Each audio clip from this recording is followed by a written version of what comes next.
They put every black man in the movies in a dress at some point in their career. I'd be connecting them down like, wow, these brothers got to wear a dress. They put every black man in the movies in the dress at some point in their career. I'd be connecting that. And D, like why all these brothers got we dressed there, have been recent controversies surrounding Tyler Perry, with several artists coming forward to assert that he may not have the best interests of his fellow black artists at heart despite these allegations. It appears that the situation is far from over. Prominent figures such as Dave Chapelle and Ice Cube have stepped into the forefront, shedding light on what they believe Tyler Perry may be concealing from the public eye. People are very polarized. People are afraid to speak out in a recent revelation.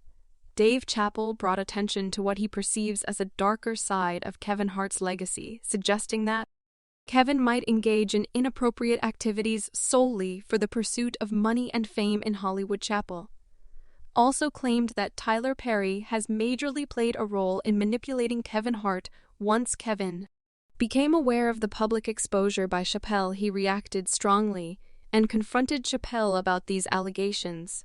The unfolding situation raises questions about the dynamics between the two and leaves people wondering about the nature of their relationship.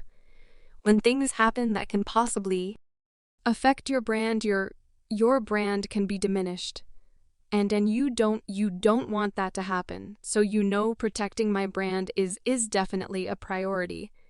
The feud escalated when Kevin Hart appeared D in a TV show wearing feminine attire, drawing widespread criticism for seemingly contradicting his previous statements prior to this incident.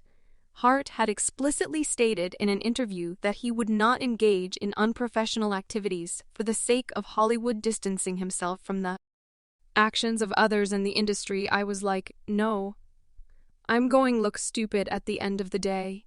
You got to know that you're a brand. Following this incident, Kevin made an unexpected appearance on a television show.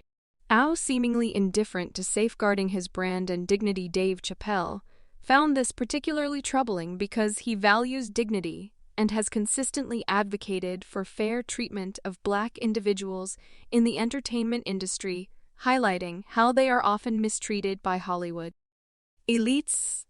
Pope Sinan is lifting her arms into her signature muscle-lean pose.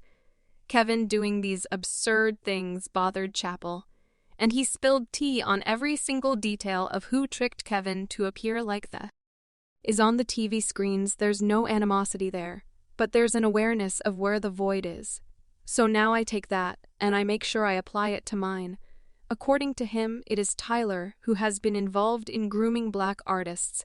This belief among people was further intensified when a Twitter user uploaded a video. This individual chose to openly voice her discontent with Tyler Perry's films, highlighting what she believed to be a bias in his work. Taking her critique a step further, she went on to create and share a video on social media drawing a comparison between Tyler Perry's films and what she considered to be subpar quality. Her criticism did not stop at this point. I'm not a Tyler Perry fan, so this is what I got to say. It's funny how he got all this money to do everything but the right thing. The woman claimed that Tyler Perry possesses a fear of white people, asserting that this fear was impacting his creative decisions and choices. Her statements resonated with others, prompting them to express their opinions on Tyler Perry and his body of work, and they said they loved the script, but they wasn't sure how the film was going to turn out, so they passed. These videos imply that there might be a hidden truth beneath the surface. The question arises, what could be Tyler Perry's secret that has led some dark-skinned actors to decline working with him? Tyler Perry undeniably left a substantial mark, ascending to fame in the Atlanta theater scene and attaining box office success with his media set. Nevertheless, Perry's journey has been accompanied by controversy. There have been rumors implying that his ego grew to the point where he clashed even with influential figures like Oprah. In the fiercely competitive realm of Hollywood, making strides often involves navigating through some questionable tactics, and Tyler Perry seems to be no exception. And when I'm hearing all this noise, man, It was crazy because there were no black people on television before diversity became a thing. Tyler Perry was the only one out there for a long time after finding success at the box office. Tyler Perry expanded into television with the well-received sitcom House of Pain. However, controversy ensued during negotiations for a syndication deal and a spin-off series named Meet the Browns, according to Deadline. Perry dismissed 4 writers who had requested union contracts, creating a tense situation in the industry. Writer Terry Jackson expressed her discontent, stating to Deadline, "We were good enough to create over 100 episodes. But now when it comes to reaping the benefits of the show being syndicated and having other spin-offs from it, he decides to let us go unless we accept a horrible offer." Tyler Perry responded to the dispute by taking personal control, declaring that he would now write everything himself. Yet Perry's conflicts with unions extended beyond the writers' room. In 2015, actor union SAG-AFTRA and Actors Equity took a stand by prohibiting their members from participating in Perry's stage play Media on the Run due to his production company's refusal to sign union contracts. While Perry may be driven by profit maximization, his methods have not received unanimous approval within the industry. "There's a camera on you, baby camera on me right now. Back behind you. Oh, hello, praise the Lord. We like to tell everybody in Dallas that we are on our way. Thank you." Following the success of House of Pain and Meet the Browns, African-American journalist and cultural critic Jemiah Lemieux penned an open letter to Tyler Perry, published by NPR. In her letter, Lemieux conveyed her discomfort with Perry's utilization of stereotypes in his work. She expressed through her, "The country has laughed at one of the most important members of the black community, Mother Dear, the beloved matriarch. I just can't quite get with seeing Mother Dear played by a 6'3" man with prosthetic breasts flopping in the wind.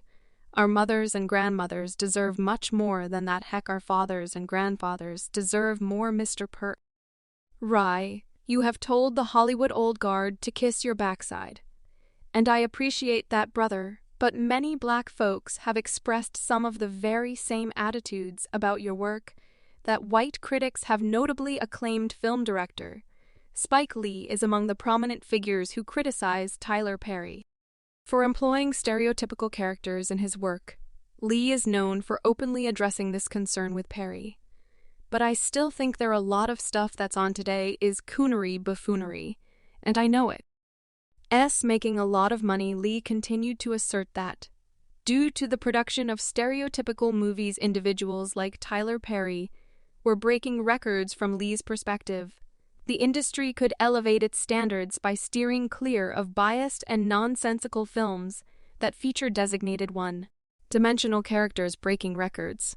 But we could do better. Tyler Perry's casting and character portrayal choices have become a noticeable point of discussion among viewers, sparking conversations about his business strategy. Some critics argue that Perry often casts dark-skinned actors in villainous roles while portraying white-skinned individuals as heroes in his movies, and shows this perception has triggered debates and discussions within his audience about the representation and portrayal of characters in his work. Pitiful black woman being abused by a no-good dark-skinned man, and then saved and rescued by the perfect light-skinned man during an event. Chris Rock highlighted a recurring theme in Tyler Perry's movies, pointing out the limited portrayal of kind and respectful black-skinned boyfriends. In Perry's films, Rock supported his statement by referencing Tupac Shakur, suggesting that Perry's movies could benefit from a more diverse range of character representation.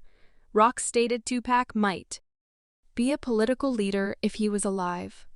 But then again, Tupac might be in a Tyler Perry movie right now, so you don't know. He might be Tupac, might be the bad dark-skinned boyfriend in the Tyler Perry movie.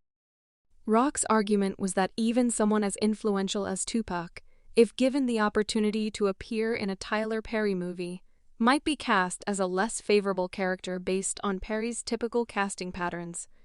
Rock humorously added, "I would hope he's a senator, but he might be kicking Jill Scott down a flight of stairs in Tyler Perry movies."